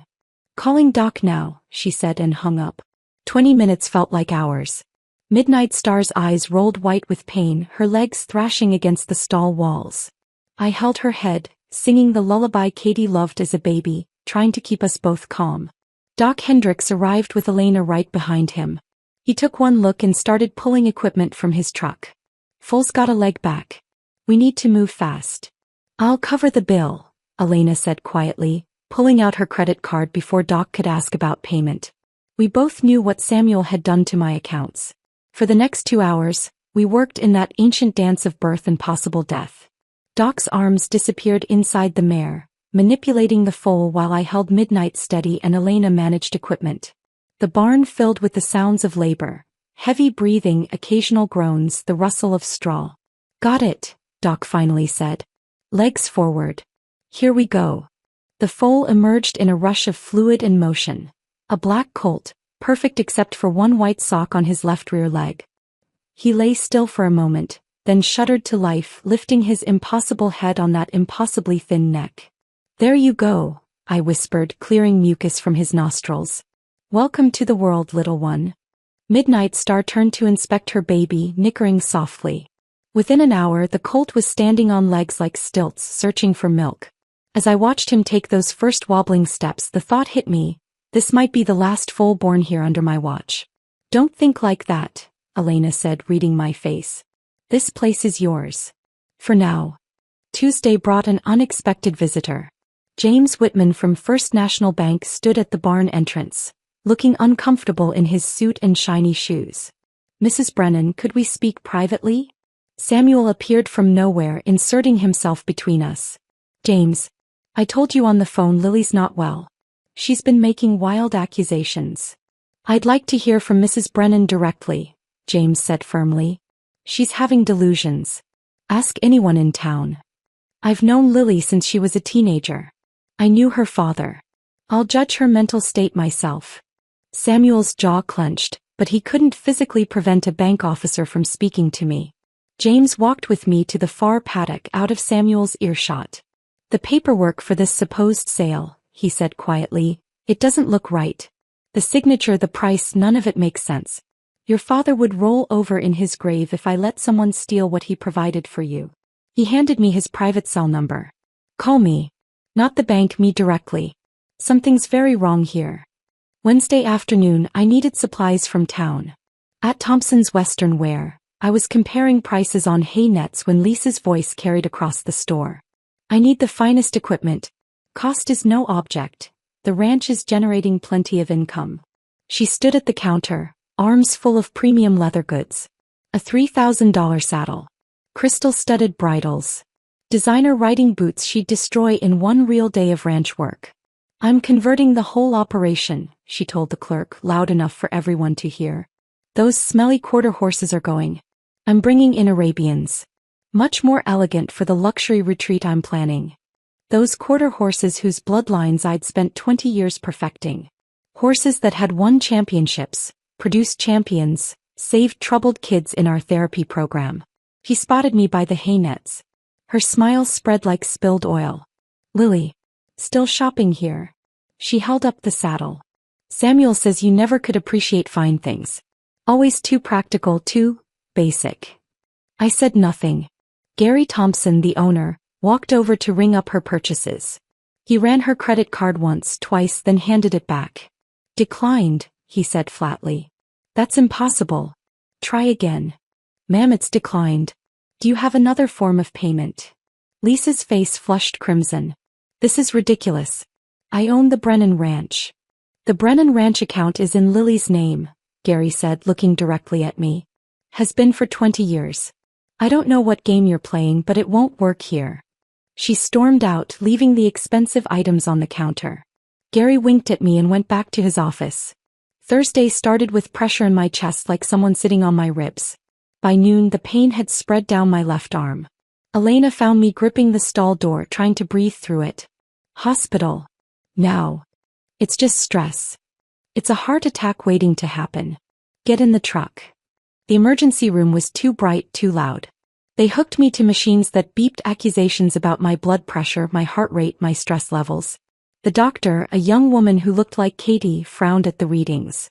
You need to rest. Whatever's happening in your life needs to take second priority to your health. Horses don't feed themselves. They also can't feed themselves if you're dead. Samuel never showed up. But somehow within hours half the town knew I'd been hospitalized. His version spread faster than wildfire. Poor Lily's having a complete breakdown. Had to be sedated. Katie arrived as they were preparing my discharge papers, her face tight with fury. Dad's telling everyone you're psychotic. Let him talk. My phone buzzed. Marcus's name on the screen. Lily. The judge reviewed everything. Emergency hearing scheduled for Monday. Can you make it? I looked at the 4 in my arm, the monitors recording my every heartbeat, my daughter's worried face. I'll be there. Good. Because this ends Monday. One way or another. The nurse protested when I insisted on leaving. You need observation. I need to go home. You don't understand the risk. I understand perfectly. But that ranch has been my life for 20 years. If I'm going to have a heart attack, I'd rather have it there than here. Katie drove me back in silence. As we pulled up to the barn, the new colt was playing in the paddock, testing his legs with pure joy. Midnight Star watched protectively, occasionally calling him back when he strayed too far. Mom, Katie said softly. Whatever happens Monday, I'm with you. I squeezed her hand, watching that colt dance on legs still learning their purpose. 5 more days of waiting. 5 more days of letting Samuel and Lisa think they'd won. The weight of it sat on my chest heavier than any heart condition. But that colt gave me hope. New life always does. Monday arrived wrapped in low clouds that promised rain. I called Samuel that morning, my voice carefully neutral. I'm ready to discuss terms. Peacefully. Tonight, 7 o'clock, the Sterling Room. Pause. I could hear Lisa whispering in the background. Terms. His voice carried suspicion. There's nothing to discuss. The sale is done. Then consider it a farewell dinner. Closure. Bring Lisa, she should be there. Another pause. More whispering. Fine. But no drama, Lily. No drama, I agreed. I arrived at the Sterling room at 6:30, choosing a table near the window where the entire dining room would have clear sight lines. The maitre d', Robert, who'd served our anniversary dinners for 15 years, raised an eyebrow at my request for water, not wine. Celebrating tonight, Mrs. Brennan? In a way, Robert. In a way. Marcus had arrived even earlier, positioning himself at the bar with his briefcase, nursing a club soda while pretending to read financial papers. Detective Rachel Morrison sat in a corner booth, just another diner enjoying soup and salad. David Park, the investigator, had a table by the kitchen, strategic positioning he'd called it. At exactly 7 they arrived. Lisa wore a black dress that tried too hard, and around her neck, my grandmother's pearls. The ones Samuel had claimed were stolen during our move last year. Seeing them on her throat made my hands tighten on my water glass, but I kept my expression pleasant. Lily. Samuel pulled out Lisa's chair with exaggerated courtesy. You look tired. Hospital stays will do that, I replied evenly. They ordered champagne, veuve clicquot, charged to what they assumed was their ranch account. Robert's eyes flicked to mine. I gave the slightest nod. Let them order whatever they wanted. To new beginnings, Samuel raised his glass, that smirk I'd once found charming now revealing itself as cruel. To endings, I countered, lifting my water. And truth. Lisa giggled, the sound sharp as breaking glass. Truth? That's rich, considering you've been living in denial for weeks. Have I? Let's discuss truth then. Like the truth about the Derby party 2 years ago. Samuel's champagne glass stopped halfway to his lips. You kept refilling my wine that night, I continued conversationally. I thought you were being attentive. But you needed me drunk, didn't you? For the papers. I don't know what. The papers you thought were property transfer documents. But you were drunk too, Samuel. You signed a postnuptial agreement instead. The one that guarantees the ranch stays mine in case of divorce. Lisa's giggle died. That's not possible. Then there's the storage unit.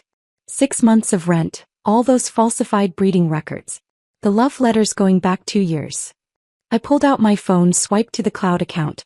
Your texts are particularly interesting, Lisa. I hit play on a voice message she'd sent Samuel 3 weeks ago. Her recorded voice filled the space between us. Just forge her signature already. She's too stupid to fight back. Once we file it, she'll roll over like always. Diners at nearby tables turned to stare. Lisa grabbed for my phone, but I pulled it back. Delete that. Why? It's my phone. My cloud account. My evidence.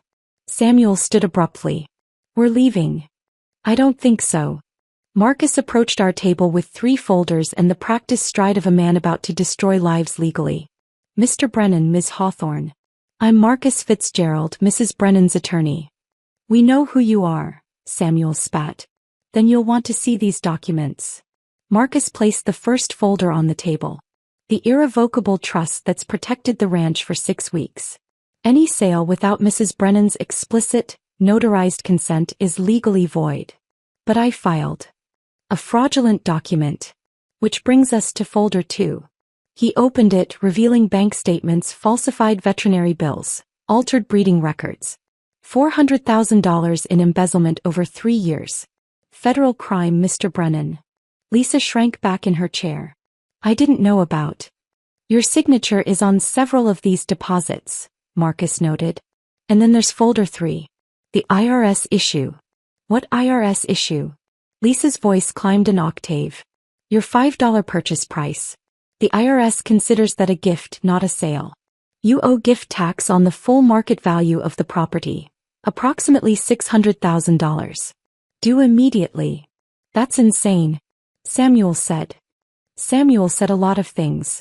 Detective Morrison had left her booth, approaching our table with the measured pace of law enforcement. Mr. Brennan, Ms. Hawthorne, I'm Detective Morrison with the Financial Crimes Unit. The entire restaurant was watching now.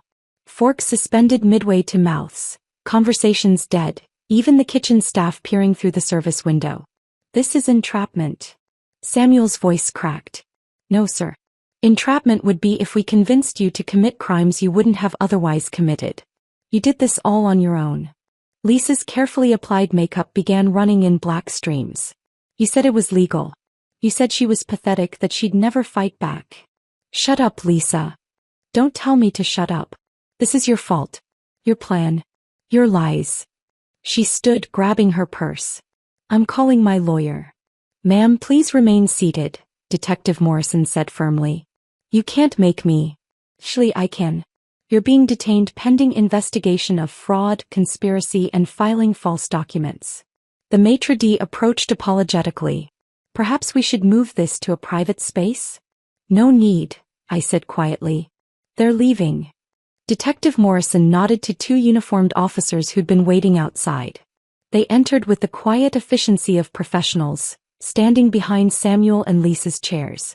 Mr. Brennan, you're under arrest for embezzlement, fraud, and conspiracy. You have the right to remain silent. Lily, please. Samuel turned to me, his confidence finally cracking. We were married for 18 years. Doesn't that mean anything? It meant everything, I replied. Until you decided it meant nothing. As they were let out, Lisa's shriek pierced the restaurant. This is your fault, Samuel. You said she was too stupid to protect herself. The dining room remained frozen for several seconds after they left. Then, slowly, the normal sounds of dinner resumed, quieter now, charged with the electricity of witnessed drama. Robert approached with a piece of chocolate cake I hadn't ordered. On the house, Mrs. Brennan. That was quite a show. Marcus sat down across from me, allowing himself a small smile. The ranch is safe. The criminal charges will stick. And the IRS will definitely want their money from Ms. Hawthorne. What about the $5? Evidence. Though I doubt she'll want it back. I took a bite of cake, dark chocolate with raspberry filling. It was the first thing I'd truly tasted in weeks. Around me, other diners tried not to stare, but I caught several sympathetic nods, a few raised glasses in quiet salute. Detective Morrison returned briefly. We'll need you to come to the station tomorrow for a formal statement. Of course. After she left, I sat alone at the table where Samuel had proposed 20 years ago. The same table where we'd celebrated Katie's acceptance to college. Now it would be remembered as the place where his house of lies finally collapsed. The champagne they'd ordered still sat in its bucket, barely touched. Robert cleared it away without asking, along with any trace they'd been there at all. I left the restaurant through the kitchen exit, avoiding the clusters of diners still discussing what they'd witnessed. The drive home felt different, not lighter yet but shifted like the moment between thunder and rain when pressure finally breaks. Tuesday morning arrived with official summons. The courthouse at 9 sharp. I dressed carefully, not fancy, just respectable. The navy suit I'd worn to my father's funeral, pressed but not new. Katie met me at the courthouse steps, her face drawn but determined. You don't have to come in, I told her. Yes, I do. I need to see this through. The courtroom smelled of old wood and floor polish. Samuel sat at the defendant's table in an orange jumpsuit that made him look smaller, older. Lisa was beside him in street clothes, her attorney whispering urgently in her ear. Assistant District Attorney Sophia Klein stood with the confidence of someone holding a royal flush. She began methodically, laying out evidence like dealing cards face up on the table. Your Honor, we have documented proof of systematic embezzlement spanning 3 years. Bank statements appeared on the screen. $400,000 diverted through fraudulent veterinary bills. Samuel's attorney, a tired-looking man named Peterson, objected. This alleged evidence was obtained through entrapment. Mrs. Brennan deliberately. Objection overruled. The judge cut him off. The defendant's crimes began long before Mrs. Brennan took any protective action.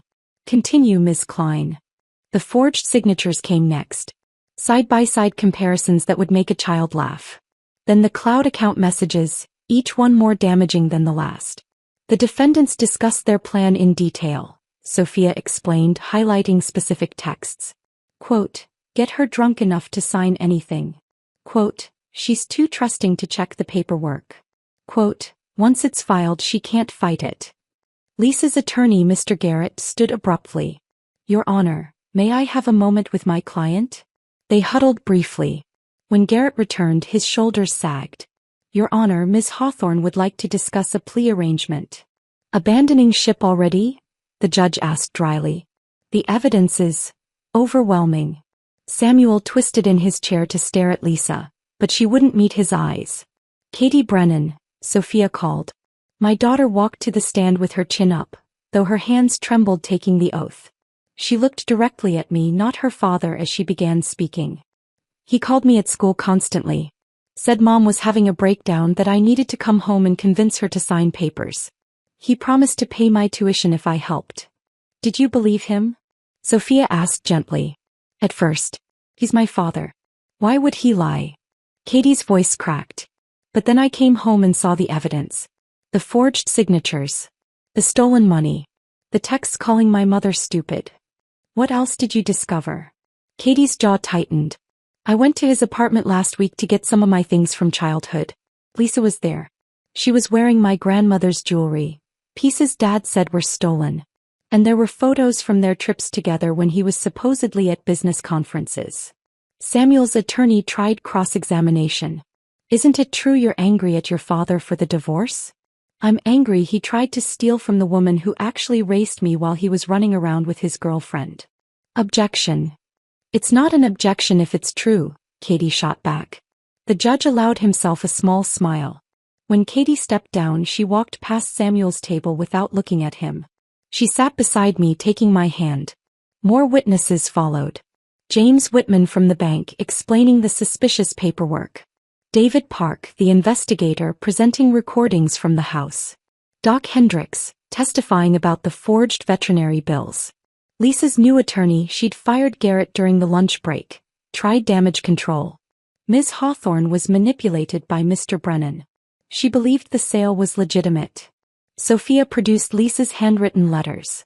Quote, once you get her signature, we're set. This was written 2 years ago.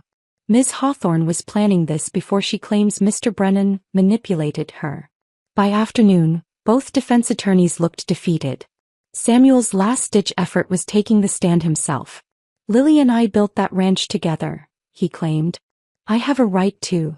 Mr. Brennan, the judge interrupted, did you or did you not forge your wife's signature on a deed transfer? She would have signed if. Yes or no? Samuel's mouth opened, closed. Yes. Did you steal $400,000 through fraudulent billing? A longer pause. Yes. The judge turned to Lisa. Ms. Hawthorne, you're facing charges of conspiracy, fraud, and filing false documents. How do you plead? Lisa stood slowly, mascara already running. Guilty, Your Honor. But Samuel said. What Mr. Brennan said is irrelevant. You participated knowingly in fraud. The sentencing was swift. Samuel received 18 months minimum security for embezzlement, fraud, and conspiracy. Lisa got 2 years probation and restitution requirements that would drain her accounts for years. The IRS penalties alone would force her into bankruptcy. The property known as Brennan Ranch, the judge declared, is confirmed as the sole property of Lily Brennan.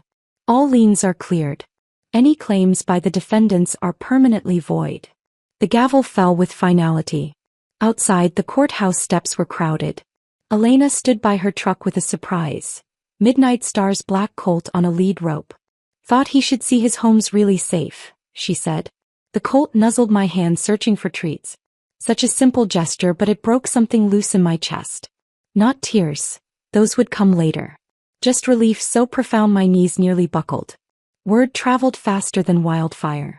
Within hours, Tom Murphy had hung a handwritten sign in his store window. We stand with Lily Brennan, real ranch, real woman. My phone buzzed with messages. The Hendersons, never doubted you for a second.